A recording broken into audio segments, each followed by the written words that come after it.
28 days until Cleveland Cavaliers superstar LeBron James becomes a free agent, and then it will be a free-for-all as to who will win the high-stakes sweepstakes to sign him, you try saying that, to a multi-year, multi-million-dollar contract. One rabid Cleveland fan is going to extremes trying to convince King James to stay in Cleveland. Brandon George has come up with a list of 23 things he'll do to keep number 23 in his hometown. Getting slapped 23 times, one of the challenges. Here's the latest.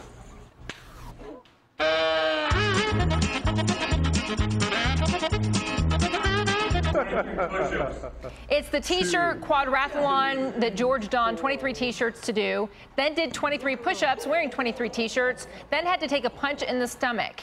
And to round out the quadrathlon, he dunked a basketball. Brandon George, founder of InLeBronWeTrust.com. I almost messed up the web address there. Joins me now. Brandon, why in the world do you think going through this stuff would work to keep your favorite player in your city?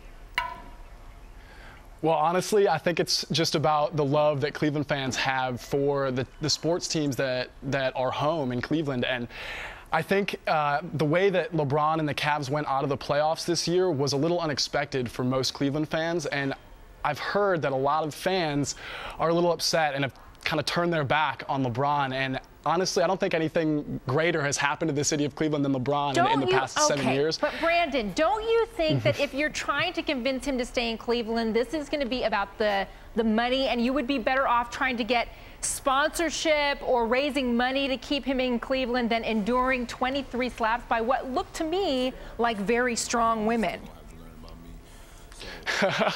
They were pretty strong. I told him to go all out. But honestly, this project isn't about the money, and I don't really think that LeBron is about the money either. And this project has never been about raising money to get billboards or anything like that. It's just letting people laugh a little bit about a sport that some people take a little too seriously. And I think LeBron knows the fact that some people are just taking this a little too far. And LeBron's not about the money. I think he's about hometown. I think he's about Cleveland. And I think that this video shows him that. We'll see if we'll see. The other challenges here: toothbrush with hot sauce, chest hot waxing. Does he know you're doing any of this? Well, I actually spoke with the head of PR and media relations over at the Cavs during a Cavs-Hawks game at the end of the regular season. And I confirmed with her at the end of the game. I asked her, I said, I started this website called InLeBronWeTrust, and she stopped me short and she says, "Oh, we know who you are." So that was the notification that I had from them. But LeBron hasn't called me yet.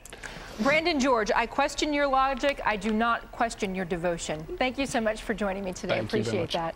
President Obama heads back